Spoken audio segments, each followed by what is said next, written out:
A few weeks back, Adafruit, the suppliers of hobbyist electronics that we've all used at one point or another to purchase a small collection of assorted colored wires, or Raspberry Pi kits, or little robotics kits, or Python programmable single board computers, or something random and nerdy and hobbyist like that. That's what Adafruit does. They announced that they had been hit with a $36,000 tariff bill, $36,000 worth of duty fees on an order, a shipment that was coming in from overseas. Now, that shipment included almost just shy of 1,000 pounds of electronics.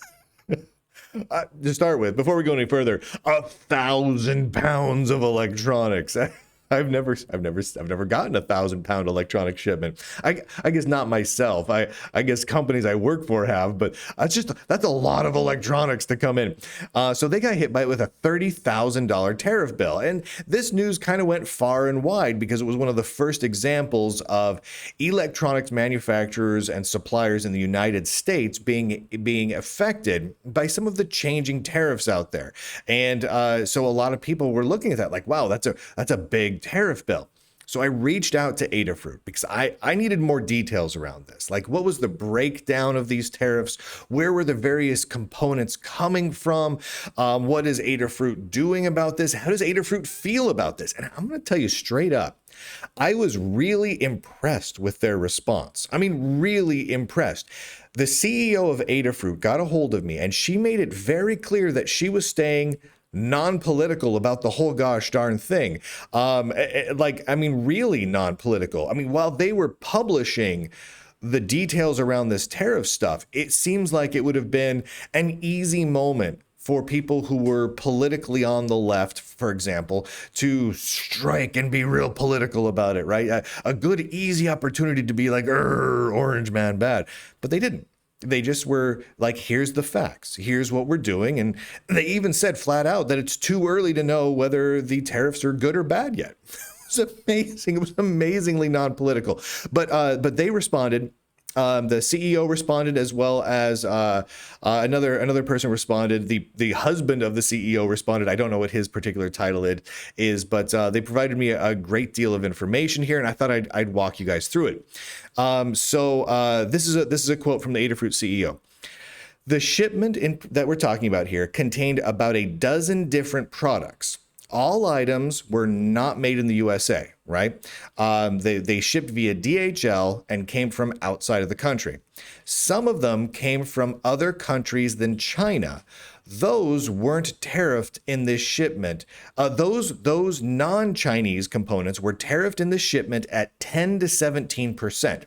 Some of the items that are manufactured in China would historically be tariffed at varying rates from 2% to 7% to 20%. This time, they were tariffed at between 45% and 170%, end quote. So it was coming from a lot of places and it was all over the map, but the real big hit were those Chinese components. I thought that was absolutely great that they provide that detail. And they also provided a chart, and they published this, and they even put up a video on their site talking about this chart, where they wanted to show people, because I asked, and a lot of other people did as well, what did the change really look like? Because hearing that they had a $36,000 tariff bill for earlier this month, okay, but what was it a year prior? What was it 6 months prior? What is it regularly ongoing? Is this sort of shipment abnormal? Like what are the details here so we can actually evaluate what real impact this has? So what they provided to us was a graph showing the last 12 months worth of tariff expenses. So incoming DHL shipments from outside of the United States coming in, shipped to the USA for Adafruit from countries like China. And as you can see, holy heavens, it skyrocketed. Huge, huge jump. All the way up through, the beginning of February, those tariff bills were a couple $1,000s, right? A couple $1,000s for those duties coming in. They listed for not just this shipment, but for all the shipments around May 10th for that particular week, $79,000 worth of tariffs expenses. So you can just see it just skyrocketing. More than tenfold or roughly tenfold. It's a pretty massive jump. I asked them, what they're looking at in order to mitigate this, because obviously there's issues with having a large reliance on Chinese manufacturers outside of the tariffs, right? There's a lot of problems, a lot of uncertainty, and a lot of unknowns. So what is Adafruit doing? The Adafruit CEO made a statement. We're looking at sourcing components and tools from other countries, but unfortunately, there's not a lot of competition from other countries, meaning other countries than China. And she's right there. This is an issue that a lot of electronics and computer manufacturers and component manufacturers are dealing with right now, where we've become so reliant on Chinese manufactured components that we've essentially driven the European manufacturers and the American and Canadian manufacturers out of business. And those companies no longer produce certain types of parts that we've come to rely upon for developing embedded electronics and computer laptops and all sorts of things, right? And so they are looking at it. And here's though where Adafruit really, really impressed me. Really impressed me. They made this statement here, and I'm just going to read it to you in full. This is not political. This is factual. I'm not putting even a value judgment on it. Because somebody was like, is this good or is this bad? And I'm like, well, it's expensive right now, but I don't know whether it's good or bad yet. It's way too early, end quote. And I thought that was a very reasonable approach, because yes, it is. Look at the numbers. It is expensive right now. Whether you think the tariffs, changing tariffs and increasing tariffs on China is a good thing or a bad thing, because let's be honest, the bulk of this here is really coming from those Chinese tariffs increasing to, over 100%. That adds up quick. Whether you like it or dislike it, whether you think it's potentially good or bad long term, it is short term very expensive. And so that's true. But what I found really interesting was Adafruit sits in an area of the technology industry where it would be very easy for them to cater to some extreme fringe political activists, right? It would be very easy for them to say, tariffs bad, therefore Trump bad, and go that route. It'd be very easy to go that route. And they did not. They were businesslike about it. They were factual about it. They said it's expensive now, but we don't know yet whether or not the end result is going to be a positive or a negative. And I've seen this coming from a few other people. YouTuber Jeff Geerling made mention the current state of hobbyist electronics industry relies heavily on Chinese manufacturers. This bill to Adafruit doesn't surprise me, and he's seen similar things coming, and he thinks it's going to get a lot worse over the coming weeks and months. And I made the following statement, and I think I've mentioned something like this before, but he's 100% correct about that. Many types of Chinese import electronics are going to see significantly higher prices and or limited availability in the weeks and months ahead. This is what I posted over on X. The upside, and this is a big upside, is that many companies are moving to suppliers and manufacturers outside of China, including in the European Union and the USA, etc., which means better quality control, more consistent pricing, enforcement of IP laws, better contract enforcement, faster shipping, sometimes less reliance on slave labor, and many other benefits. And I think that's all worth really considering, because even without the increasing tariffs, which let's look at that chart again. I mean, woo, that's that's a lot. I mean, shoot, let's bring back up that bill, that $36,000 bill. I mean, those are that's a big chunk of change. That's hard for, a medium-sized business to swallow that in the long term. That's difficult. They have to end up passing those costs on to the consumers at some point. And so, that it causes you to take a step back. But even without those tariffs, the cost of doing this sort of business in China is high because there's such a great amount of uncertainty around it.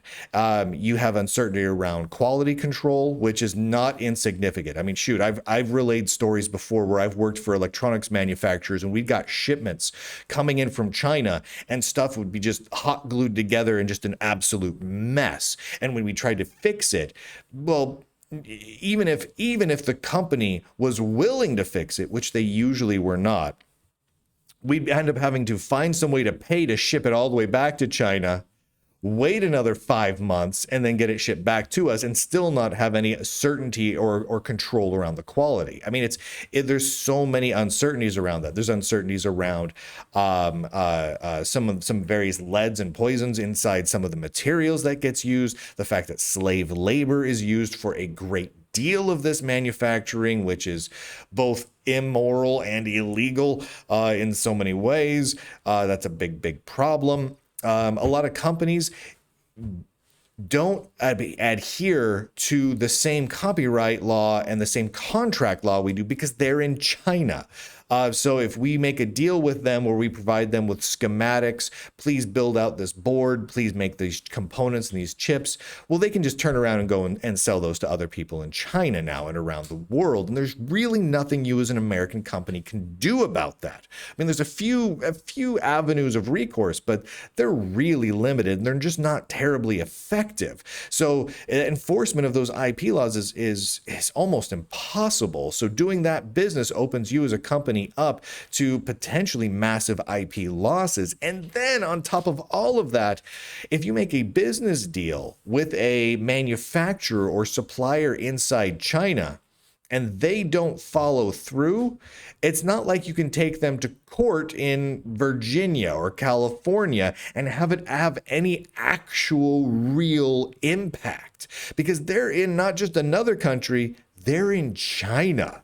They're just going to ignore you unless for some reason it was a big enough deal to get politicians involved, then you might stand a chance.